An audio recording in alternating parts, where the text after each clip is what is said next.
하나님 말씀은 요한계시록 2장 8절부터 11절까지 제가 읽겠습니다. 서머나 교회의 천사에게 편지하라. 처음이며 마지막이요 죽었다가 살아나시니가 이르시되 내가 내 환난과 궁핍을 알거니와 실상은 내가 부유한 자니라. 자칭 유대인들이 하는 자들의 비방도 알거니와 실상은 유대인들이 아니요 사탄의 회당이라. 너는 장차 받을 고난을 두려워하지 말라. 볼지어다 마귀가 장차 너희 가운데서 몇 사람을 옥에 던져 시험을 받게 하리니 너희가 10일 동안 환난을 받으리라. 내가 죽기까지 믿음을 지키라. 그리하면 내가 생명의 그 면류관을 내게 주리라. 그 있는 자는 그 영이 교회들에게 하시는 말씀을 들을지어다. 이기는 자는 둘째 사망의 해를 받지 아니하리라. 요한계시록 참 궁금한 이야기, 오늘은 28번째 시간입니다. 우리가 지난 시간부터는 창세기와 연관돼서 요한계시록을 살펴보고 있습니다. 창세기 1장의 핵심 부분이라고 뭐라고 볼 수 있을까요? 마지막 절, 그죠? 1장 31절에 보면 하나님이 보시기에 심히 좋았더라. 거기에 모든 내용들이 다 들어가 있습니다. 왜 창조하셨는지, 왜 그것을 회복하셨는지, 그죠? 그러니까 여섯째 날 도대체 뭐가 있었기에 하나님이 그 다음에 다 쉬셨는지. 그래서 우리는 1장 31절 내용은 자체만으로는 우리는 좀 왜 그랬는지를 알 수 없어요. 그러나 창세기 5장 1절에 보면 하나님이 사람을 창조하신 그 날에 하나님의 모양대로 아담을 지으셨다는 말이 나옵니다. 그래서 아담은 오실자의 모형이니까, 그러니까 아담이 지구상에 등장하자마자 하나님은 너무 좋은 거예요. 그죠? 너무 좋으셨다는 표현이 창세기 1장에 나옵니다. 그래서 우리는 창세기 1장을 통해서 요한계시록에서는 다시 오신 예수님, 신랑으로 오신 예수님을 통해서 하나님 일이 이루어지는 것을 살펴봤고요. 창세기 2장에서는 성경에서 가장 중요한 하나의 사건이 나오죠. 하나의 일이 나옵니다.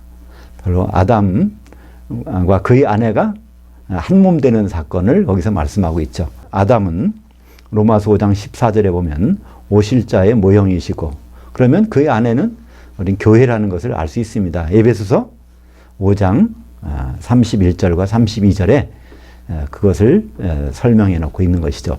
그래서 그 혼인잔치가 이루어지는 것이 요한계시록 19장에 보면 그런 찬송이 들리죠. 할렐루야 전능하시니가 통치하셨도다. 그래서 결국은 창세기 1장 31절에는 아담이 등장하는 거 나옵니다. 그죠? 지구상에 처음 등장해요. 그러니까 하나님이 너무 좋으셔서 그냥 안식하시는 겁니다. 그렇다는 얘기는 바로 우리가 주님이 재림하실 때, 그때부터 이제 안식이죠. 1000년 동안 마귀가 없는 세상이 오니까. 그 창세기 2장에서는 24절에 결혼 얘기가 나오죠. 남자가 부모를 떠나서 그의 아내와 한 몸 되는 사건을 얘기합니다. 결혼이죠. 그죠? 이것이 이제 요한계시록 19장 7절과 8절에서 한 세마포 옷을 입은 신부가 등장하고, 그 신부를 가만히 보니까 성도들의 의로운 행실들이더라. 그래서 요한계시록에서 이렇게 나옵니다. 이제 오늘은 세 번째 창세기 3장에서는 뭐 여러 가지 중요한 얘기가 나오지만요. 요한계시록과 밀접한 관계가 있는 것은 22장이라고 할 수 있습니다.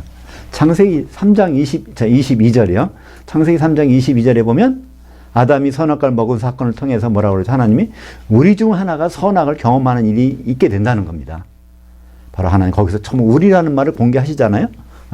우리라는 것은 성부, 성자, 성령 중에서 한 분은 선악을 경험을 해야 된다는 거예요. 그러니까 선악, 결국은 그것은 사망과 부활을 의미할 수 있죠. 그래서 죽었다가 살아나는 일을 반드시 경험해야 되는데, 그러려면 그분이 뭐라고 되셔야 되죠? 사람으로 오셔야 피를 흘리고 죽으시고, 그 다음에 이제 부활하시는 그 사건에 대해서 말씀하고 있는데, 요한계시록에서는 그래서 예수님이 등장하면서 나 죽었다가 살아났다 이런 말을 계속 하시는 거예요. 내가 피를 흘려서 바로 이 사람들을 샀다. 그것이 바로 선악을 경험. 선악을 안다는 것은 몸으로 직접 경험한다는 것이죠. 그래서 오늘은 창세기 3장과 요한계시록의 대화 엿보기라고 해서 결국 선악을 아는 일이 요한계시록에서 어떻게 나오고 있는지에 대해서 보기를 원합니다. 그래서 창세기는 3장은 1절부터 한번 같이 보기를 원하는데요. 1절부터 4절까지 거기에 이제 어떤 시작이 나옵니다. 같이 한번 읽죠. 그런데 그 뱀은 여호와 하나님이 지으신 모든 들짐승 중에 가장 간교하니라. 그가 그 여자에게 물어 이르되 하나님이 참으로 너희에게 동산 모든 나무의 열매를 먹지 말라 하시더냐? 그 여자가 뱀에게 말하되 동산나무 열매를 우리가 먹을 수 있으나 동산 중앙에 있는 나무 열매는 하나님의 말씀에 너희는 먹지도 말고 만지도 말라 너희가 죽을까 하노라 하셨느니라. 그 뱀이 그 여자에게 이르되 너희가 결코 죽지 아니하리라. 우리는 여기서 이 뱀이 등장하는데 이 뱀이 누군지를 그냥 추측만 하잖아요. 뱀이 누굴까요? 창세기에서 안 나와요. 뱀이 누구라는 거에 대해서. 출애굽기도 없고요. 구약성경 다 읽어봐도 이 뱀이 누구인지에 대해서 설명이 없어요. 신약성경에 가봐도 없단 말이에요. 신약성경에 요한계시록에 가서 12장 9절에 처음으로 그 뱀이 누구라는 것을 성경이 말씀하고 있습니다. 한번 볼까요? 요한계시록 12장 9절. 그 큰 용이 내쫓기니 그 옛뱀 곧 마귀라고도 하고 사탄이라고도 하며 온 천하를 꿰는 자라. 그가 그 땅으로 내쫓기니 그의 천사들도 그와 함께 내쫓기니라. 그래서 여기서 에덴 동산에 있던 그 뱀은 그래서 일반적인 뱀이 아니면 그 뱀이라고 그랬어요. 일반적인 뱀은 그 사탄 마귀가 아닙니다. 뱀 하나님을 위한다고 뱀 잡아서 뱀 잡으러 다니는 목사님도 있었다 그랬죠. 근데 그것은 이제 모르시고 하셨을 것이고 이 뱀은 그래서 그 에덴 동산에 있었던 뱀 그것도 지은 뱀이에요. 창조한 게 아니라. 에덴 동산에 보면은 하나님이 어떻게 하죠? 짐승들을 다 아담한테 선보이려고 그죠? 하나하나. 그 에덴 동산 바깥에는 이미 우글우글한 짐승들이 다 있단 말이에요. 근데 에덴 동산 안에서 흙으로 각각 지어가지고 할 때 그 중에서 이 뱀의 모양으로 졌는데 거기에 누가 들어갔겠어요? 사탄이 마귀가 들어가서 유혹을 합니다. 그래서 그 결국은 에덴 동산에 있던 뱀은 요한계시록에 가서야 비로소 아 이것이 사탄이고 마귀가 그 속으로 들어가서 있구나. 그러니까 뱀 자체가 사탄이나 마귀가 아닙니다. 뱀 속에 들어가서 사람에게도 보면 귀신들이 들어가서 자기 어떤 행세를 하는 것과 마찬가지래요. 그죠? 돼지 속에도 귀신이 들어가잖아요. 예수님이 거라사 지방에 가서 귀신을 쫓으니까 돼지 2,000마리 속으로 귀신들이 들어가잖아요. 그죠? 마찬가지로 이 사탄이 이 에덴 동산에 그 뱀에 들어갔었던 것을 우리는 알 수 있는데요. 근데 사탄은 어떤 것이라고 했죠? 창세기 3장 1절에 보니까 아주 그 가장 간교하더라. 그러니까 남 속이길 잘하는 거예요. 진짜가 차면서 속이는 거죠. 그 내용을 볼까요? 너희가 물론 이제 성경에는 거짓말하는 영 이게 사탄에게 속했지 하지만은 그 거짓말이라는 것은 좀 더 이 진리를 왜곡시키는 거죠. 한마디로 이렇게 그러니까 이 하와가 얘기하잖아요. 하와가 그러니까 이 먹으면 죽는다고 그랬다. 근데 이 사탄은 뭐라고 합니까? 안 죽는다는 거예요. 그럼 누구 말이 맞을까요? 다 맞아요, 사실은. 그죠? 하나님이 말씀하신 것은 이거 먹으면 영이 죽는다고 그랬어요. 하나님과의 관계가 이게 끊어지는 거죠. 죄 때문에. 혼은 안 죽어요. 살았잖아요. 몇 살까지 살았습니까? 930세까지 살았어요. 혼은 그때까지 사는 겁니다. 그러니까 절대로 하나님 말씀하신 것은 혼이 죽는다는 얘기가 아니었어요. 근데 그것을 뱀이 모를 리가 있나요? 얘기하는 4절에 보니까 그 뱀이 여자에게 이르시되 너희가 결코 죽지 아니하리라. 거기서 혼이 죽지 않는다는 걸 말하는 거예요. 그러니까 뱀도 여기서 거짓말한 건 아니에요. 속인 거지. 어떻게 보면. 이렇게 속이는 자. 그것이 요한계시록 12장 9절에 이 뱀이 사탄이라는 걸 설명하면서 뭐라고 합니까? 온 천하를 꿰는 자라. 유혹하는 자예요. 그러니까 뱀의 특성은 유혹하는 겁니다. 두 번째로요. 뱀과의 하와의 관계를 설명하고 있는데 아담이 예수님의 모형이라면 하와는 누구의 모형일까요? 교회의 모형이겠죠. 그죠? 에베소서 5장 32절에 보면 이 비밀이 크도다. 그리스도와 교회에 대해서 말하노라. 그렇기 때문에 여기서 이 뱀의 유혹이 빠진 하와. 그러면 이제 요한계시록에도 그런 내용이 있어야 될 거 아닌가요? 교회, 타락한 교회, 음녀교회가 과연 누구와 같이 짝하고 있는지, 동행하고 있는지. 창세기 3장 6절에 그 여자가 그 나무를 본즉 먹음직도 하고 보암직도 하고 지혜롭게 할 만큼 탐스럽기로 한 나무인지라 그 여자가 그 열매를 따먹고 그리고 자기와 함께 있는 남편에게도 주매 그도 먹은지라. 결국은 이게 유혹에 빠져 들어갔는데요. 요한계시록 17장 3절과 4절 한번 같이 보죠. 곧 나를 영으로 데리고 광야로 가니라. 내가 보니 여자가 붉은빛 짐승 위에 탔는데 그 짐승의 몸에 하나님을 모독하는 이름들이 가득하고 7머리와 10뿔이 있으며 그 여자는 자줏빛과 붉은빛 옷을 입고 금과 보석과 진주로 꾸미고 손에 금잔을 가졌는데 가증한 물건과 그녀의 음행에 더러운 것들이 가득하더라. 여기 이 여자가 등장해요. 요한계시록에는 여자가 두 군데서 등장하죠. 요한계시록 12장에 보면 거기에 해를 옷 입은 여자, 그리스도를 옷 입은 여자가 나오잖아요. 그래서 그 발에는 뭐가 있어요? 그 달을 딛고 서 있는 그게 나옵니다. 그 여자가 누굴까? 여러 가지를 보지만 우리가 원전으로 다시 보는 요한계시록 그 강의에서 보셨듯이 거기는 교회로 볼 수밖에 없습니다. 왜냐하면 그리스도를 옷 입고 있는 것은 교회니까. 그래서 그 교회를 이렇게 보고 있는데 어떤 분이 그 동영상을 보시고 저한테 댓글을 올려주셨어요. 그래서 그건 여자는 그 교회는 촛대인데 그건 촛대가 아닌데 왜 그거를 왜 교회를 봅니까? 그러면서 그 여자는 그 성이라는 거예요. 성 이렇게 어떤 성 거룩한 성 뭐 이렇게 얘기합니다. 근데 물론 새 예루살렘도 결국은 그와 연관이 되니까 그럴 수는 있지만 일단은 거기서 여자는 교회로밖에 볼 수가 없습니다. 그 뒤에 문맥으로 쭉 보면 나중에 그 여자의 남은 자손이라는 것이 나오고 그러니까 요한계시록에서 여자는 교회를 통칭하는 거예요. 그 교회 중에 바로 몇 개가 나눠지죠? 7개 교회로 나눠지는 거죠. 그 교회 속에서 7개 교회가 이제 나타나게 되는 것인데 12장에서는 진짜 교회입니다. 근데 17장에 나오는 이 여자는요, 여자는 음녀교회를 나타내고 있죠. 그죠? 음녀라는 건 뭘까요? 자기 신랑이 될 사람이 있는데 다른 행동을 하는 거잖아요. 바로 음녀교회. 앞으로 타락할 교회의 모습을 요한계시록 17장에서는 이렇게 말씀해 주고 있습니다. 요한계시록은 사도 요한이 영으로 빠져나가서 보고 들은 것을 기록한 거잖아요. 그래서 맨 처음에 사도 요한은 어디로 가죠?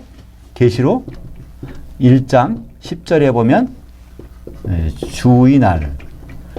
사도 요한이 영이 주의 날로 갑니다. 그러니까 주의 날인 건 재림의 날. 그 공간적으로는 어딜까요? 공중에, 그죠? 거기 가는 겁니다. 그 다음에 계시록 4장 2절에 보면 그 하늘. 이 하늘은 셋째 하늘로 이리로 올라오라. 그랬더니 거기 어린 양이 있는 곳이에요. 어린 양이 예수님 있는 곳은 셋째 하늘이잖아요. 그죠? 그 다음에 쭉 가서 17장 3절에 광야가 나와요. 광야. 광야라는 것은 교회를 뜻합니다. 근데 이때 어떤 광야냐면 이 광야를 보니까 음녀가 누굴 타고 있어요? 짐승을 타고 있어. 적그리스도가 한 패가 돼가지고 짜고 있단 말이야. 그렇다면 7년 환란기의 교회의 모습이죠. 그죠? 그래서 17장 3절부터는 바로 7년 환란기에 나오는 교회의 모습을 보여주고 있습니다. 근데 거기 좀 가관이에요. 그 여자가 교회는 교회인데 누굴 타고 있어요? 짐승을 타고 있어. 같이. 그러니까 지금 결국은 짐승한테 버림을 받지만 그런 모습. 에덴 동산에서 뱀의 꼬임에 넘어갔던 하와의 모습이나 이제 7년 환란기에 그 음녀 교회나 비슷한 모습들을 우리가 발견할 수가 있습니다. 창세기 3장 7절에 보니까 이에 그들이 눈이 밝아져 자기들이 벗은 줄 알고 무화과 나무 잎을 엮고 치마를 삼았더라. 그래서 이 선악과를 먹은 다음에 이제 그전에도 벗었잖아요. 근데 지금 수치심을 느끼는 거예요. 여하튼 죄가 들어오갔으니까 바로 수치심이 늘어나는데 그걸 어떻게 가려보죠? 인간의 방법으로 가려보는 거예요. 무화과 나무 잎을 엮어가지고 가려보지만 그 며칠 가겠습니까? 근데 우리는 그럴 수 있다고 생각하는 겁니다. 왜 많은 분들이 예수를 안 믿을까요? 믿는 걸 싫어할까요? 안 믿어도 방법이 있다고 생각하는 거예요. 그죠? 다른 얼마든지 있다고 생각하니까 그런 거죠. 근데 만약에 그렇지 않다고 생각하면 다 달라지겠죠?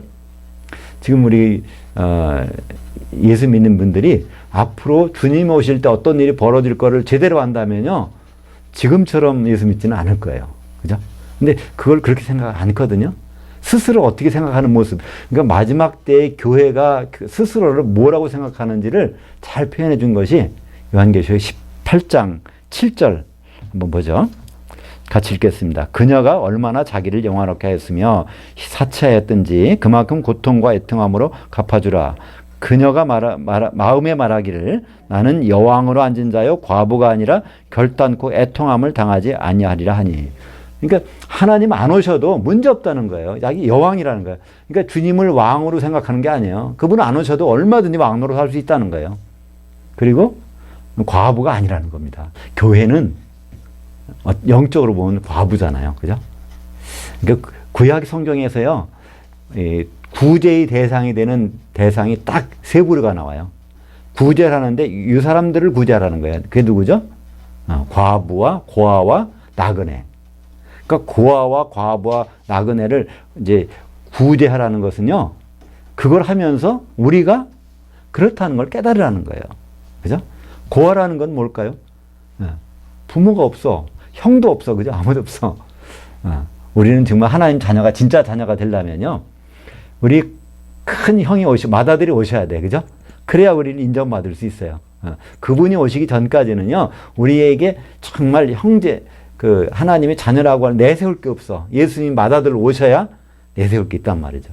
그래서 히브리서 1장 6절에는 맏아들을 이끌어 세상에 다시 들어오게 하실 때, 그러니까 세상에 다시 오실 때는 그분이 맏아들의 신분으로 오시기 때문에 우리는 그때부터는 고아가 아니에요. 완전히, 그죠? 법적으로. 그리고 나그네라는 것도 마찬가지 아닙니까? 그러니 이 세상은 그냥 여행하는 거고요. 앞으로 천년왕국부터가 진짜 우리가 살 수 있는 그런 이제 우리의 본향이죠. 그리고 이제 가장 필요한 거는 과부. 왜냐면 과부라는 것은요, 과라는 거는 이제 뭐죠? 뭐가 없다는 거예요. 없을 것 같아요. 부족할 것 같아요. 그다음 부라는 건 신랑, 남편이 없다는 거예요. 지금 남편이 없잖아요. 지구상에 어디 가도요, 그분 안 계세요. 무덤 찾았다고 하지만 거기 그분 시체도 없어요. 그분은 이 우주 바깥에 계신 분이란 말이에요. 그러니까 우리는 진정한 과부란 말이죠. 근데 여기서 뭐라고 합니까? 이 음녀교회가 나는 과부가 아니라는 거예요. 이 다시 말해서 뭐죠? 나 남편이 필요 없다는 거예요. 이게 바로 교회의 모습입니다. 앞으로 주님 오실 때는 점점 교회는요, 예수님 기다리지 않아요. 필요 없다는 거예요. 없이도 얼마든지 신앙생활 할 수 있고 나중에 죽어서 천국 가면 되니까. 그러니까 참 우리는 죽어서 천국 간다는 말 속에 이미 그분이 필요 없다는 것이 느껴지는 거예요. 왜냐하면 예수님은 와서 만나 주시겠다 그러는데 옷이 필요 없다는 데 가겠다는 거잖아요. 그럼 길이 엇갈려서 만나겠어요? 전혀 만날 수가 없는 건데 우리는 그것을 생각하고 그렇게 살아오고 있는 우리 모습을 볼 수 있습니다. 우리가 보통 이제 성경 신앙생활 하면서 우리가 질문하기도 하고 또 질문을 받기도 하는 게 그게 있죠. 아담이 왜 선악과를 먹었을까? 그때 그거만 안 먹었으면 될 텐데 왜 먹었을까? 거기에 대한 질문과 답변을 성경에서 한번 찾아보기를 원하는데요. 창세기 3장 12절 같이 보죠. 아담이 이르되 하나님이 주셔서 나와 함께 있게 하신 여자 그녀가 그 나무의 열매를 내게 주므로 내가 먹었나이다. 여기서 그 여자라는 단어는요, 이쉬라는 단어인데 이쉬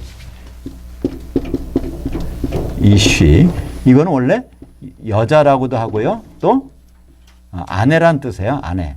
그러니까 아내가 주어서 먹었다는 겁니다. 창세기 2장 24절에 보면 남자가 그 부모를 떠나 그 아내와 이씨예요. 이씨와 한몸 되라고 하셔서 한몸 될지니라 그랬어요. 그 사실은 하나님의 계명은 선악과 먹지 말라는 거예요. 그죠? 근데 하나님의 본심은 뭐예요? 한몸 되는 거 이거 반드시 돼야 된다는 거예요. 그러면 아담의 입장에서는요, 뭐가 더 중요할까요? 계명 지키는 거하고 하나님 뜻을 존중하는 거. 아담은 거기서 선택을 합니다. 하나를. 하나님 뜻을 존중하기로. 계명은 버리더라도 그걸 선택을 합니다. 왜 그런 선택을 우리에게 보여주셨을까요? 우리가 바로 그렇게 해야 된다는 것을 알려주셨죠. 그래서 요한계시록 5장 9절 하반절 일찍이 죽임을 당하사 각 족속과 방언과 백성과 나라 가운데서 사람들을 그의 피로 사서 하나님께 드리시고. 그러니까 아담은 그 길로 갈 수밖에 없어요. 죽는 수밖에 없어요. 왜냐하면 그래야 한 몸 될 수밖에 없어요. 만약에 선악과를 먼저 아내가 먹었어요. 자기가 안 먹으면요 끝 한 몸 되는 거 안 된단 말이에요. 결국은 이제 거기서 그 죽는 길을, 죽는 건 피를 흘리는 거죠. 그 길을 택하게 됩니다. 그렇다면 하와는 왜 먹었을까요? 하나님은 일일이 가서 물어보세요. 그죠? 그래서 아담한테가 너 왜 먹었냐 그랬더니 하나님이 나한테 주셔서 한 몸 되라고 한 그 아내가 줘서 난 먹었습니다. 하나님은 정답을 말했거든요. 그죠? 내가 한 몸 될지니라 해서 한 몸 되라고 해서 먹었습니다. 그러니까 거기서 책망 안 하셨어요. 오히려 기특하다고 하셨을 것 같아요. 왜냐하면 그분의 뜻을 받아들였으니까. 그죠? 만약에 거기서 먹지 않고 나 안 먹었어요. 나 하나님 뜻 지켰어요. 그러면 하나님은 속으로 얼마나 슬퍼하셨겠어요. 그죠? 그분의 뜻은 한 몸 되는 건데. 그랬더니 바로 하나님은 누구에게 갔습니까? 하와에게. 왜 그랬냐 할 때 하와가 얘기하는 거예요. 그 뱀의 유혹에 빠져서 그랬다는 겁니다. 그 사실이잖아요. 왜냐하면 하나님은 그걸 모르실 리가 없어요. 뱀은 간교한 자고 유혹하는 자예요. 거기에 걸려들면 빠져나갈 사람이 아무도 없다는 걸 하나님 더 잘 아시거든요. 그러니까 더 이상 묻지를 않는 거예요. 그죠? 하와에게도. 그러니까 거기에 보니까 요한계시록 12장 9절 큰 용이 내쫓기니 곧 그 옛뱀 곧 마귀라고도 하고 사탄이라고도 하며 온 천하를 꿰는 자라. 하나님이 이렇게 작정해 놓으셨기 때문에 거기에 걸려 들어간, 그러니까 진실을 말하니까 하와도 거기서 더 이상 하나님께 책망 듣는 것이 없습니다. 사람들은 이제 뒤에 나오겠지만 창세기 3장 16절에 그때 하와가 그거 먹어가지고 그냥 고통을 당하고 여자는 항상 임신의 고통을 당한다, 뭐 출산 뭐 이렇게 얘기하는데요. 그 번역이 잘못된 거죠. 뒤에 보시면은. 그렇다면 하나님은 뭐들어 이 사탄을 내버려 두셨을까요? 지금도 있잖아요. 그죠?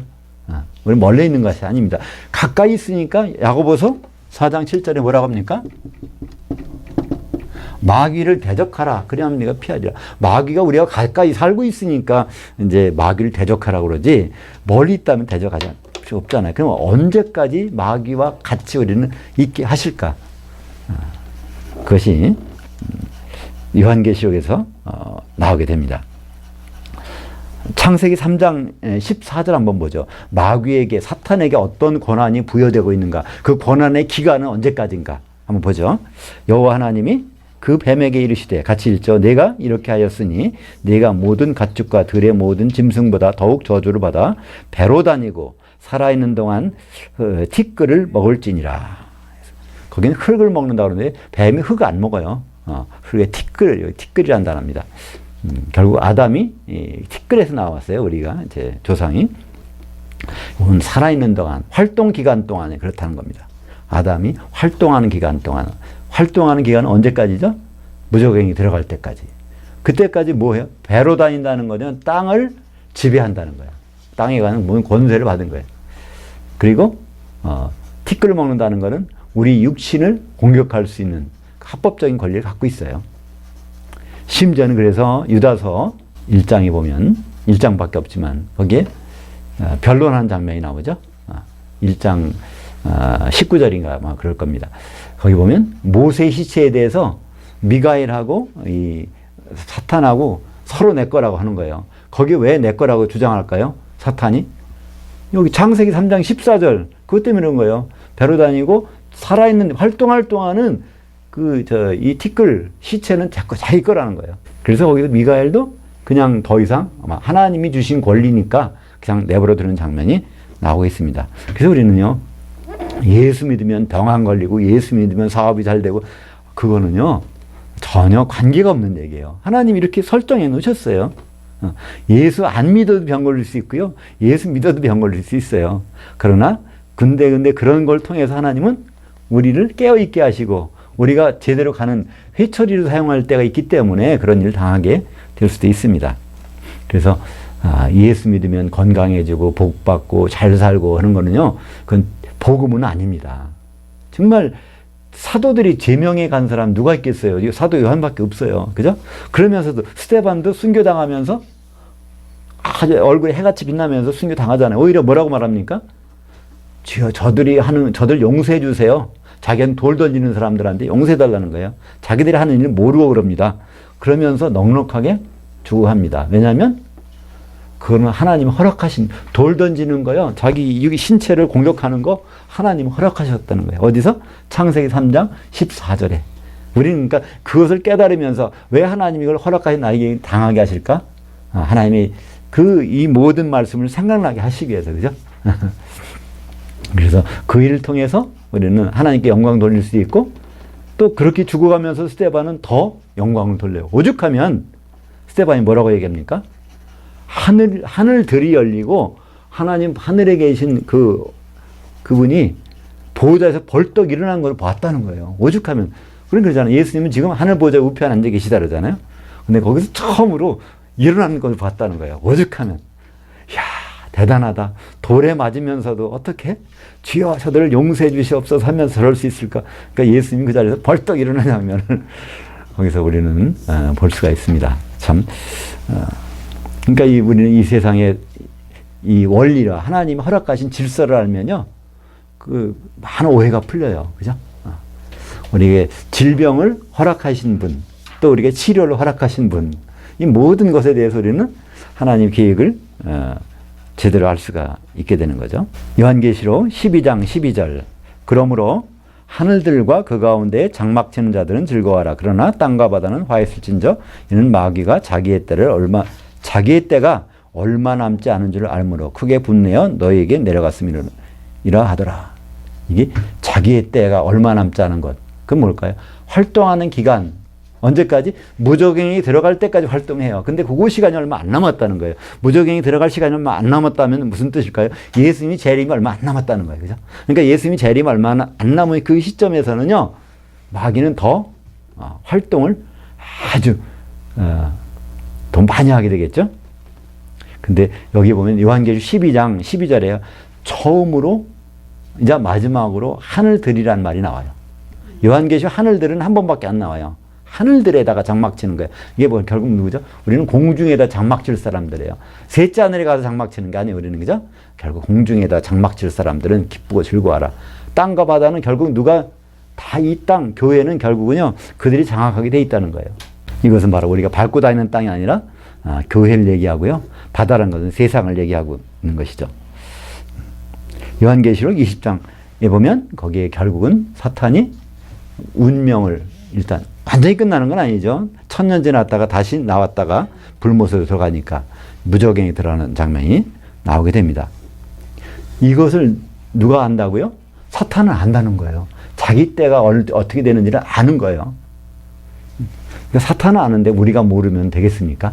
그래서 사탄이 갖고 있는 가장 큰 권세는 뭐죠? 티끌을 먹을지니라. 그러니까 우리 육신을 먹는 공격. 육신을 먹어서 결국은 어떻게 죽는 거잖아요. 우리 육신을 먹으면요, 우리가 죽는 거는 뭘까요? 우리 혼이 빠져나가는 거예요. 그럼 이것이 이제 티끌로 들어가는 거죠. 요 권세를 갖고 있는 거예요. 그걸 다른 말로 사망 권세죠. 그죠? 그러니까 사망 권세를 이기는 건 뭘까요? 부활의 권세. 그죠? 그 창세기 3장 15절. 이것을 원복음이라고도 합니다. 원래부터 있는 복음. 한번 보죠. 내가 너로 여자와 원수가 되게 하고 내 후손도 여자의 후손과 원수가 되게 하리니 여자의 후손은 내 머리를 상하게 할 것이요 너는 그의 발꿈치를 상하게 할 것이니라 하시고, 여기 여자의 후손이란 무슨 뜻일까요? 여자, 남녀 관계를 통하지 않고서 나올 사람이 있다는 거예요. 하나님이 그렇게 성령으로 잉태될, 그러니까 여자의 후손이라는 것은 성령으로 잉태될 분이 오신다는 거죠. 어떤 남자 관계를 통해서 오신 것이 아니라, 약혼은 했지만 마리아와 요셉은 약혼 관계지만 바로 요셉과는 관계가 없이 왔습니다. 그래서 여자의 후손으로 나타나게 되는 것이죠. 근데 여기 한 가지가 있어요. 여자의 후손이 뱀의 머리를 상하게 하는데 그러고 죽는 게 아니에요. 또 뭐라고 되어 있죠? 너는 그의 발꿈치를 상하게 할 것이니라. 이 발꿈치라는 건 어디? 몸의 맨 바닥에 있어요. 발꿈치라는 건 어디 있죠? 몸의 바닥에 있으면 땅을 접촉하는 거예요. 그죠? 흙을 접촉하는 겁니다. 그죠?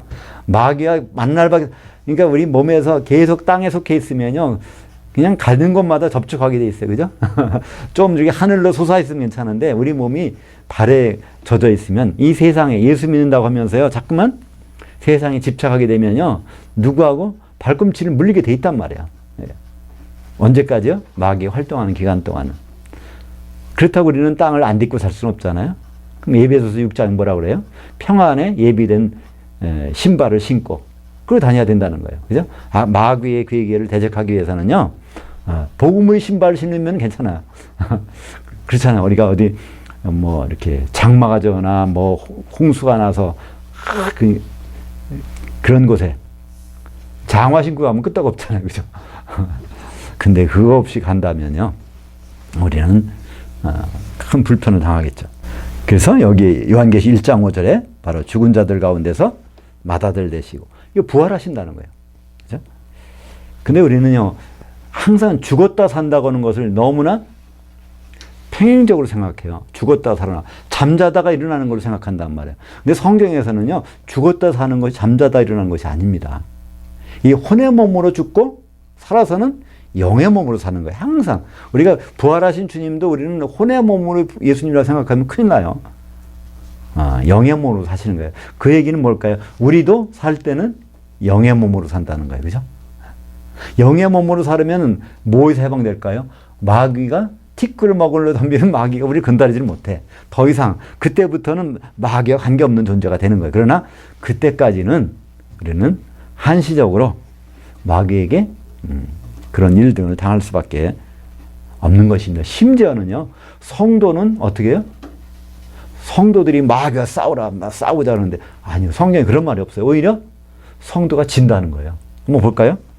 요한계시록 13장 7절 같이 읽죠. 또 권세를 받아 성도들과 싸워 누가 이겨요? 짐승. 그러니까 짐승은 결국 마귀의 말을 듣고 움직이는 거니까 바로 마귀가 성도들을 이기게 되는 것. 바로 이것이 바로 우리 현실 세계에서 반드시 일어날 일들입니다. 그러니까 이상하게 생각할 필요가 없다는 거예요. 베드로가 그러죠. 베드로 사도가 너에게 다가오는 불시험을 이상한 일 당하는 것을 생각하지 말라는 거예요. 그죠? 이런 일은 당하게 돼. 심지어 성도들은 죽을 수가 있어요. 근데 그것은 뭐가 죽는 거예요? 혼의 몸이 상태가 죽는 것 뿐이지 영의 몸으로 부활해서부터는 관계없는 일이 돼버린다는 것입니다. 그렇기 때문에 우리는 항상 영의 몸의 상태에다가 우리를 초점을 맞춰놔야 돼요. 그래야 혼의 몸이 잘못이 생기고 이상이 생겨도 이거는 이렇게 된 거니까 이 과정을 거치는구나. 그죠? 터널을 통과해야 그 앞에 그 밝은 데를 보는 것처럼 이 과정을 거치는 것은 혼의 몸을 입고 우리가 여러 가지 일을 당하는 것이죠. 제가 이제 그 신학교에서 마지막에 이제 목사고시를 볼 때 문제가 나온 게 있어요. 문제가 창세기 3장 16절을 설명하시오. 이 문제였어요. 한번 읽어볼까요? 창세기 3장 16절이 뭔가? 또 여자에게 이르시되 내가 네게 잉태와 수고를 크게 더하리니 내가 수고하고 자식을 낳을 것이며 너는 남편을 사모하고 남편은 너를 다스릴 것이니라 하시고 여기 원래 성경이 이렇게 안 돼 있죠? 임신하는 고통을 크게 더하리니 이렇게 번역해 놨어요. 그건 영어 성경도 마찬가지예요. 그러니까 우리는 너무나 자연스럽게 받아들여. 맞아. 하와가 이 뱀의 끄임에 넘어가가지고 그렇게 죄를 졌으니까 이거 고통 좀 당해야지. 당해도 싸지. 이렇게 하고 그냥 지나가 버려요. 근데 한번 가만히 보세요. 이게 맞는 말인가? 잉태의 고통이 그렇게 커요? 잉태하는 순간, 이건 순간을 얘기해요. 남녀가 관계를 가지는 그 얘기를 하는 거예요. 그 고통이 그렇게 큰가요? 그게 크다면 모두로 약국에 가서 그 임신 테스트 그걸로 해보나요? 그죠? 뭘 사가지고 해보잖아요. 그죠? 출산의 고통은 크다는 건 누구나 다 인정해요. 근데 잉태하는 순간에 큰 고통이 있다는 거는 그건 말이 안 되는 거잖아요. 원문에도 그랬어요. 원문에도요. 잉태와 수고가 더해진다는 거예요. 그러니까 잉태라는 건 그 뭐를 지금 낳기 위해서 잉태가 돼야 그 다음에 나오잖아요. 그걸 더해 주시겠다는 거예요. 누구에게? 그 하와에게. 하와는 누구의 모형이에요? 교회. 그러니까 에베소서 5장 32절에 보면 그 안에 하와는 교회의 모형이라고 되어 있습니다. 그죠? 그러니까 교회가 이렇게 돼야 되겠다는 거 하나님은 네 가지를 말씀하시는 거예요. 교회는 잉태와 수고를 거기다가 일감을 주시겠다는 거예요. 교회에다가 할 일을 주시는 거예요. 한마디로 뭐죠? 신부 준비를 하는 일을 주신 거죠. 두 번째가 뭔가요? 창세기 3장 16절에서 내가 수고하고 자식을 낳을 것이며. 그러니까 우리는 그냥 혼자 있으면 안 돼. 달란트 받는 게 뭐죠? 5달란트, 2달란트, 1달란트 주는데 나중에 오시잖아요. 그 달란트가 뭘까요? 그건 달란트는 재능이라고 그러는데 마태복음 25장의 달란트는요. 재능이라는 말은 dynamis예요. 달란트라는 것은요. 그분의 소유를 맡겨놨다는 거예요. 예수님의 소유가 그때는 8달란트로 있는데 8달란트를 5달란트, 2달란트, 1달란트를 맡겨놨다는 거예요. 그게 교회입니다. 그죠? 근데 여기서 1달란트 가진 사람은 혼자 똑 떨어져서 혼자 신앙생활하다 끝난 거예요. 이게 안 된다. 오히려 뺏기잖아요. 그냥 등만 들고 기름 준비하는 거고 똑같은 거죠. 뺏깁니다. 그러지 말라는 거죠. 그래서 두 번째는 수고하고 자식을 낳을 것이며, 세 번째는 너는 남편을 사모하고. 이때 이 사모한다는 이 단어는요, 성경에 딱 3번 나오는 단어입니다. 테슈카라는 단어예요. 이 테슈카라는 단어가 아가서에 나와요. 그때는 이제 솔로몬이 테슈카한다. 그러니까 술람미하고 떨어져 있어. 너무나 만나고 싶어 해. 떨어져 있는 여인이 아주 그냥 만나기를 사모하는 걸 쓸 때 이 테슈카라는 동사를 씁니다. 누가 헤어졌어요? 그 아내가 남편과 헤어져 있는데 그를 기다리라는 겁니다. 만나야 된다는 거예요. 나는 여왕이요. 나는 과부가 아니다. 이런 얘기 하지 말라는 거예요. 그죠? 근데 전혀 교회는 지금 예수님 안 오셔도 된다는 쪽으로 나가고 있잖아요. 마지막으로 네 번째는 남편은 너를 다스릴 것이니라. 예수님 오셔서 이제 통치하신. 성경에는 다스린다는 단어가 두 종류가 있어요. 창세기 1장 28절에 보면 뭐라고 나오죠? 28절, 29절에 보면 너희가 생육하고 번성해 땅에 충만하고 모든 짐승을 다스리라. 그거는 짓밟는다는 뜻이에요. 그냥 강제적으로 그냥 통치해버리는 거예요. 근데 여기서 나오는 다스린다는 것은 마샬이라는 단어인데요. 이거는 미가서에 나오는 거예요. 베들레헴, 유다 땅 베들레헴아 너는 지극히 유다 고을 중에서 작을지라도 내게서 이스라엘을 다스릴 자가 나오느니라. 그러니까 메시아로의 다스림, 메시아가 통치하는 일이 여기서 나타나고 있습니다. 메시아께서 통치하는 거. 메시아의 통치는 어떻게 다스리는 거예요? 자기의 핏값을 내놓고 다스리는 거예요. 그죠? 예수님 우리를 다스릴 때요. 그분 가만히 다스리는 것이 아닙니다. 피를 흘리셔서 그것으로 우리를 통치하시는 거예요. 이것이 바로 창세기 3장 16절. 교회는 이런 모습이 돼야 된다. 이것이 바로 4가지가 나옵니다. 그러니까 창세기 3장 16절은요. 하와가 선악과 먹어가지고 저주받는 장면이 절대로 아닙니다. 근데 이것을 그렇게 하고 있죠. 제가 통보가 됐어요. 그죠? 목사고식에 나와서 이걸 이제 했는데 뭐 인정받았나 봐요. 사실은 여기서 이런 내용이 바로 요한계시록 12장 그 얘기 나옵니다. 거기서 여자가 나오는데 해를 옷 입었어. 해라는 것은 예수 그리스도. 예수 그리스도를 옷 입고 그 달은 뭘까요? 요한계시록 12장 1절에 보면요. 거기서 어떤 여자가 나와요. 그죠? 근데 해를 옷 입었어. 근데 밑에는 달이 있어. 달. 그 달은 뭐죠? 네, 사도들. 그러니까 달은 햇빛을 반사하는 거예요. 자기 빛이 아니에요.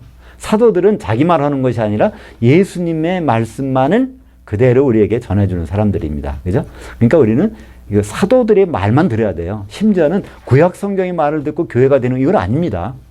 구약 성경은 참조할 수는 있지만 우리가 발딛고 있는 거는 신약 성경만. 왜냐하면 사도들의 기록이 신약 성경이니까.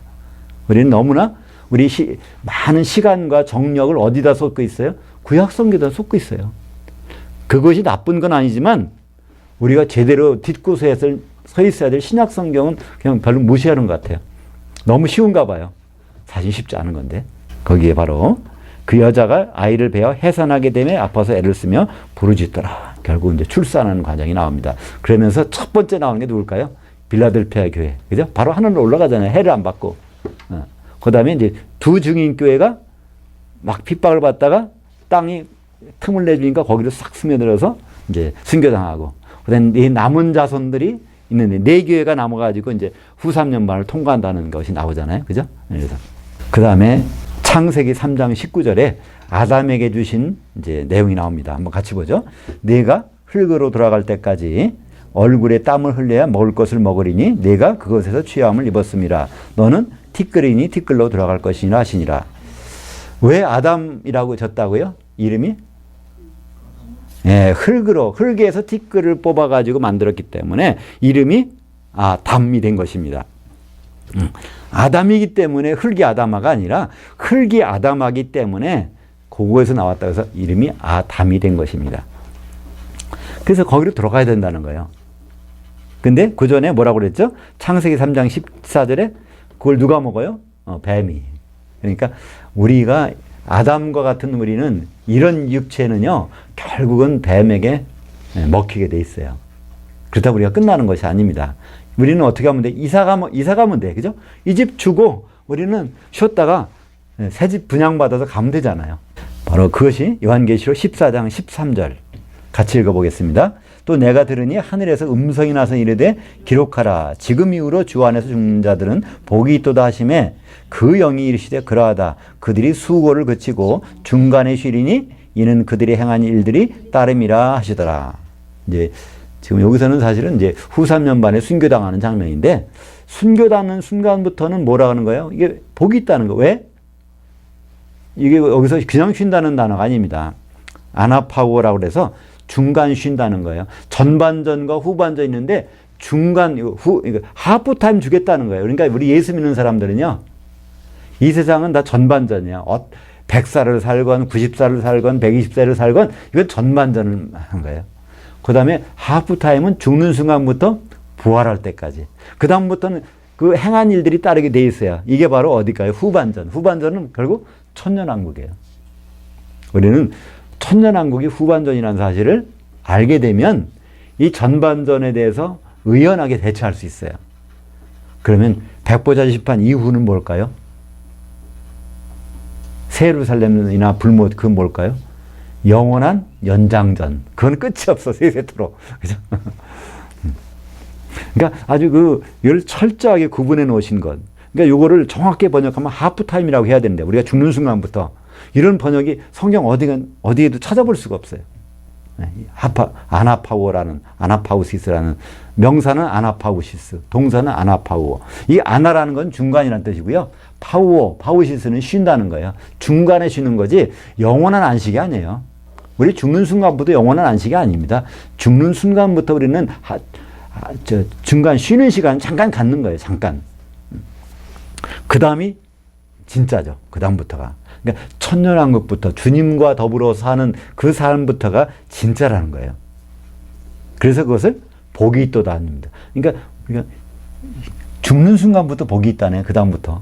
그러니까 사는 순간에 복을 얘기하는 것이 아닙니다. 예수 믿는 것은요, 사는 순간에 복을 얘기하는 것이 아닙니다. 그 다음에 복을 미리 바라보기 때문에 지금 복 받는 거지, 복을 누리는 것은 그 다음부터입니다. 이런 일이 있고 나서 창세기 3장 20절, 21절 같이 보죠. 아담이 그의 아내의 이름을 하와라 불렀으니 그녀는 모든 산자의 어미가 됨이더라. 여호와 하나님이 아담과 그의 아내를 위하여 가죽옷을 지어 입히시니라. 예, 여기서 원래는요, 지금 선악과를 먹었어요. 먹고 나서 아담은 어떤 생각을 가졌습니까? 죽었다. 선악과 먹어 죽은 거잖아요. 근데 가만히 말씀 들어보니까 여자의 후손, 아내가 남편을, 애를 갖는다는 거예요. 그럼 자기도 살고 누구도 살아요? 사는 거예요. 그죠? 그래서 그걸 듣고 있다가 마음으로 믿어 의에 이르고 입으로 시인하여 구원에 이르니라. 그래서 살았다. 그러니까 생각만 하는 게 아니라 진짜 살았다는 거예요. 이제 선악과 먹었지만 살았다는 거예요. 그죠? 이렇게 고백하니까 그 순간 바로 즉시로 하나님은 짐승을 잡아서, 이게 아마 어린 양이겠죠? 잡아서 가죽을 벗겨가지고 수치를 가려줍니다. 그 전까지는 무화과나무를 불려서 인간의 방법으로 수치를 가려보려고 했는데 그거 안 된다는 거예요. 어린 양이 피가 흐르는 가죽옷을 입혀주시는 장면이 여기서 나옵니다. 요한계시록 19장 6절 같이 보죠. 또 내가 들으니 허다한 물이 음성과도 같고 많은 물소리와도 같고 큰 우레소리와도 같은 소리로 이르되 할렐루야, 주 우리 하나님 그 전능하시니가 통치하셨도다. 이것도 고백하고 선언하는 거예요. 야, 하나님이 드디어 이런 그때 쓰는 것이 뭐라고요? 할렐루야입니다. 그죠? 할렐루야. 그러니까 에덴 동산에서 하와 하는 것 똑같은 거예요. 그죠? 하와 살았다. 사실 하와라는 것은요. 그 감탄사입니다. 살았다. 외치는 감탄사예요. 그 순간부터 이름이 하와가 된 거. 그전에는 하와라는 이름이 없었어요. 그냥 그의 아내 이렇게만 얘기했지. 그 순간부터 이름이 아예 내 아내가 살은 거 그것 때문에 감탄하고 그거를 입으로 시인하니까 하나님은 그 즉시 그전까지는 생각만 하셨을 거예요. 그죠? 언제 지금 하와라고 부를까? 언제 하와 살았다고 외칠까? 그 고백의 순간에 내가 양을 잡아서 피를 내서 바로 그 수치를 가려줘야지. 바로 그 순간에 하나님은 그렇게 해주십니다. 그래서 이 할렐루야 통치하셨도다. 그 순간에 뭐가 벌어져요? 혼인식이 벌어지잖아요. 그죠? 창세기 3장에서 아니면 성경 전체에서 가장 중요한 절 중에 하나가 창세기 3장 22절입니다. 한번 같이 보죠. 여호와 하나님이 이르시되 보라 이 사람이 선악을 아는 일에 우리 중 하나와 같이 되었으니 그가 그의 손을 들어 생명나무 열매도 따먹고 영생할까 하노라 하시고. 우리가 믿음은 뭐라고 그랬어요?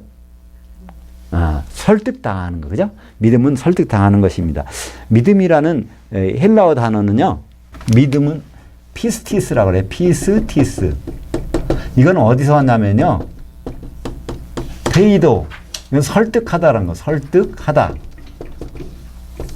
설득하다의 수동형이면서 과거분사입니다. 설득당하는 거예요. 믿음은 바로 설득당하는 것입니다. 이 설득을 맨 먼저 당하신 분이 예수님이에요. 그죠? 우리 중 하나는 선악을 경험해야 되는데, 그러니까 죽음과 부활을 피를 흘리고 죽고 살아나야 되는데, 이것을 삼위 하나님께서 말씀하시니까 그 중에서 하나님과 동등됨을 취할 곳에 여기지 아니하시고 바로 종의 형체로 사람으로 나타나신 분. 빌립보서 2장 6절부터 8절까지. 그죠? 그러니까 설득당하신 분 최고니까 믿음의 창시자요 믿음의 종결자이신 예수를 바라보자. 창세기 히브리서 12장 2절. 그죠? 히브리서 11장은요 인간의 믿음이에요. 히브리서 12장은요 예수님의 믿음을 설명합니다. 그죠? 예수님의 믿음의 창시자요 종결자라는 거예요. 창세기 3장 22절에 있는 이곳에서 그분은 설득당하셨어. 그래서 사람으로 되기 작정하시고 이제 내려오십니다. 그래서 피를 흘리시고 죽으시고 부활하세요. 선악을 경험하는 일이 나타나게 됩니다. 그래서 요한계시록에서는 예수님을 설명할 때 막 자주 등장하는 것이 요한계시록 1장 18절. 곧 살아있는 자라 내가 전에 죽었었노라. 볼지어다 이제 세세토록 살아있어 사망과 음부의 열쇠를 가졌노니. 그래서 살아있는 자라 이건 죽었었다는 거예요. 죽었다 살았다는 건 뭐예요? 선악을 경험했다는 거예요. 그죠? 근데 우리는 여기서 죽을 때는 어떻게 죽었어요? 아담처럼 똑같은 몸으로, 혼의 몸으로 죽으셨어요. 예수님은요. 독생자로 오신 것은 혼의 몸으로 오셨어요. 근데 살아났을 때는 영의 몸으로 부활하셨다는 거예요. 그것은 굉장히 큰 의미가 있습니다. 우리가 이렇게 살고 있지만 우리가 죽었다가 살아날 때는 어떤 몸으로? 영의 몸으로 산다는 거예요. 그죠? 예수님과 똑같이. 그게 어디 나오죠? 고린도전서 15장에 보면 나와요. 그죠? 15장 22절에 보면 거기에서 우리가 아담이 죽은 것 같이 우리도 다 그렇게 죽지만은 살아날 때는 예수님이 산 것 같이 우리는 살아난다는 거예요. 아담이 죽을 때 혼의 몸으로 죽었어요. 우리도 혼의 몸으로 죽을 거예요. 그러나 예수님이 살아날 때 영의 몸으로 사는 것처럼 우리도 영의 몸으로 산다는 것을 말씀하고 있습니다. 근데 죽었다 사는 것만 우리 생각하지 혼의 몸으로 죽고 영의 몸으로 산다는 생각은 별로 안 해요. 그러나 성경 전체 흐름 속에서는요, 그것이 굉장히 분명해야 됩니다. 그래야 우리가 현실을 보는 눈이 있고 예수님을 다시 오신 예수님을 보는 눈이 열리가 되는 것입니다. 요한계시록 2장 8절에도 똑같이 죽었다가 살아나시니가 말씀하시되 거기는 생략된 것이 있어요. 혼의 몸으로 죽었다가 영의 몸으로 살아나시니가 말씀하시되 항상 그런 죽었다가 살아나는 것은요, 이것이 진짜 부활이지 죽었다가 갑자기 질식했다가 살아나 이거는 부활이 아닙니다. 왜 그렇게 하셨을까요? 요한계시록 7장 14절에 그 피로 우리를 사시기 위해서, 그죠? 하와가 죄를 졌어. 그러면 할 수 없이 아담은 거기에 넘어가는 수밖에 없어요. 그래서 피를 흘리는 수밖에 없잖아요. 왜냐하면 그 죄값을 대신 치르려고. 근데 아담은 못했지만 예수님은 그것을 하실 수 있는 분이십니다. 그래서 요한계시록 13장 8절 같이 보죠. 죽임을 당한 어린 양의 생명책에 창세후로 이름이 기록되지 못하고 이 땅에 사는 자들은 다 그 짐승에게 경배하리라. 여기서 땅은 마찬가지예요. 이 땅에 산다는 것은 교회를 얘기합니다. 요한계시록.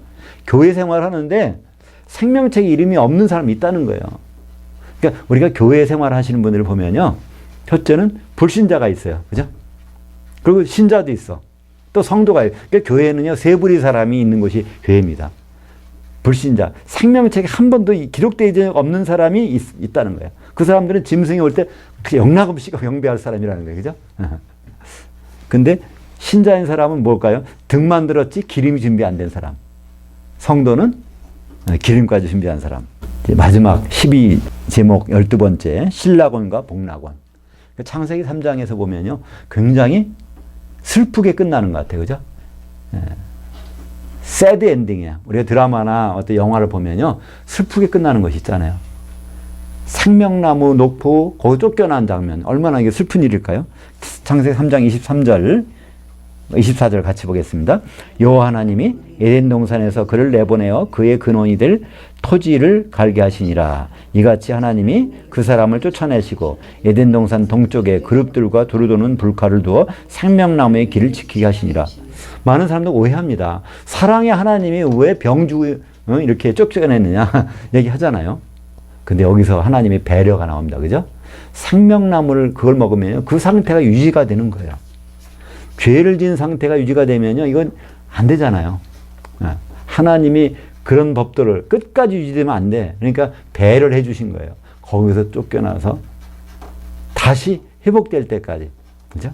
우리가 전염병이 걸리면 격리해 주는 게 낫잖아요. 그죠? 그 다음에 치료가 되면 다시 돌아오는 것처럼. 그래서 이게 하나님의 배려가 창세기에 등장하는데 그것이 드디어 하나님이 우리를 외면한 것이 아니라 준비하셨다는 걸 볼 수 있습니다. 그게 어디 나오죠? 요한계시록 2장 7절. 이기는 자에게는 내가 하나님의 낙원에 있는 생명나무 열매를 주어 먹게 하리라. 성경에는 두 종류의 낙원이 있죠? 이 하늘들 가운데 죽음은 여기에서 영원히 쉬는 그런 낙원이 있고요. 여기서 일부러 하나님의 낙원이라고. 이건 새 예루살렘. 왜냐하면 생명나무가 있는 것은 새 예루살렘이니까. 지금은 셋째 하늘에 감춰져 있지만 앞으로 이제 나타날 것입니다. 그래서 고린도후서 12장 2절에 보면 사도 바울이 셋째 하늘에 갔다가 거기서 낙원까지 가보잖아요. 그죠? 그게 바로 여기 생명나무가 있는 낙원입니다. 그 음부에 있는 그 낙원이 아니고요. 요한계시록 22장 2절 같이 보죠. 강 좌우에 생명나무가 있어 12가지 열매를 맺되 달마다 그 열매를 맺고 그 나무 잎사귀들은 만국을 치료하기 위하여 있더라. 이 강 좌우에 어떤 새 예루살렘 성 안에 있는 강이니까 거기 있는 생명나무. 근데 이 생명나무는 한 그루예요. 근데 한 그루가 어떻게 강 좌우에 있을까요? 그러니까 우리는 그 나무의 모습을 알 수 있어요. 그죠? 그냥 보통 이런 나무라면은 이런 나무가 아니라는 걸 알 수 있어요. 백향목이 아니에요. 그죠? 넝쿨나무라는 걸 알 수 있어요. 그죠? 넝쿨나무만이 이거 할 수 있어. 그러니까 그분이 포도나무라는 거, 생명의 포도나무라고. 예수님은 말씀하셨잖아요. 예수님은 요한복음 15장 1절에 나는 진짜 포도나무라. 진짜 포도나무. 이 세상에 있는 포도나무들은 나를 설명하기 있는 거고 내가 진짜 포도나무라는 거죠. 그죠? 요한계시록 22장 14절. 자기 두루마기를 빠는 자들은 복이 있으니 이는 그들이 생명나무에 나아가며 문들을 통하여 성에 들어갈 권세를 받으려 함이로다. 그러니까 마지막 때가 되면요. 이제 그 예수님 모시고 천년왕국이 지나면요. 딱 새 예루살렘 성 안과 성 밖은 바로 불못이에요. 그러니까 성 안에 들어간다는 것과 거기 못 들어간다는 것은요. 이거는 참 어떻게 말로 표현할 수가 없는 거예요. 세세토록 불못에 있느냐. 세세토록 생명나무에 접하고 있느냐. 이것이 이제 벌어지는데 그게 두루마기를 빠느냐 아느냐. 두루마기란 뭐죠? 외투예요. 외투라는 자기 행실입니다. 그죠? 우리는 이 행실을 어떻게 예수님 보혈에 적시지 않으면 이게 빠는 방법이 없어요. 그죠? 요한계시록 22장 19절 같이 보죠. 만일 누구든지 이 예언의 두루마리에 그 말씀들에서 제하여 버리면 하나님이 이 두루마리에 기록된 생명나무와 및 그 거룩한 성의 참여함을 제하여 버리시리라. 여기서 결론이 나오네요. 그죠? 요한계시록 안 보면요, 이런 일이 벌어질 거잖아요. 요한계시록에 있는 내용을 하나라도 뺀다면 그거 못 들어간다는 거예요. 그럼 요한계시록 안 봤어. 그럼 자기도 모르게 뺄 거 아니에요. 그죠? 뭐가 있는지도 모르니까. 그러니까 요한계시록에 있는 내용을, 그 예언의 말씀, 마지막으로 주신 예언의 말씀을 거기서 뭐라도 빼면, 물론 요 앞절은요, 더하면 재앙을 다 더하니까 마찬가지. 거기 있는 것을 더해도 안 되고 빼도 안 돼요. 그러면 우리는 요한계시록 내용을 제대로 알 필요가 있어요. 그죠? 제대로 알지 않으면 이건 정말 큰일 나는 일입니다. 적당히 다른 해결 방법이 없어요. 이거는요. 다른 것은 중간중간 해결할 방법이 나오지만 이건 새 예루살렘에 들어가느냐 불못에 던져지느냐 요 기로에 선 것인데 우리는 적당히 볼 수가 없잖아요. 그죠? 우리가 성경을 몇 시간 더 읽었느냐, 기도를 더 많이 했느냐, 봉사를 했느냐, 이런 것도 어떻게 보면 중요한 부분이긴 하지만 요한계시록의 내용을 어떻게 하다 더하거나 어떻게 하다 뺀다면은 이건 뭐 마지막 예언의 말씀 마지막 부분이니까 더 이상 하나님 말씀 안 주셨어요. 마지막 말씀이에요. 유언의 말씀인데 여기 내용을 우리가 무시한다면 그건 하나님 무시하는 것이고 그럼 이 말씀대로 될 수밖에 없잖아요. 어떻게 보면 우리는 요한계시록은 어려운 것도 아니고 요한계시록은 또 우리가 안 봐야 되는 것도 아니고요. 반드시 봐야 되는 거고요. 근데 요한계시록은 뭐가 있다고요? 창세기에서 하나님이 약속하신 말씀들이 그대로 어떻게 거기서 표현되고 있는지를 우리는 알 수 있습니다. 그렇기 때문에 창세기와 요한계시록을 보게 되면요. 성경 중간에 있는 내용들은요. 그러니까 이해가 안 갈래야 안 갈 수가 없어요. 결국은 이해가 되게 돼 있어요. 그죠? 시작과 끝을 놓고 중간에를 보면요. 어떤 때는 헤맬 수가 있는 것 같지만 그렇지 않습니다. 결국은 진리 가운데로 돌아오게 되어 있습니다. 기도하겠습니다. 하나님 아버지 참 감사합니다.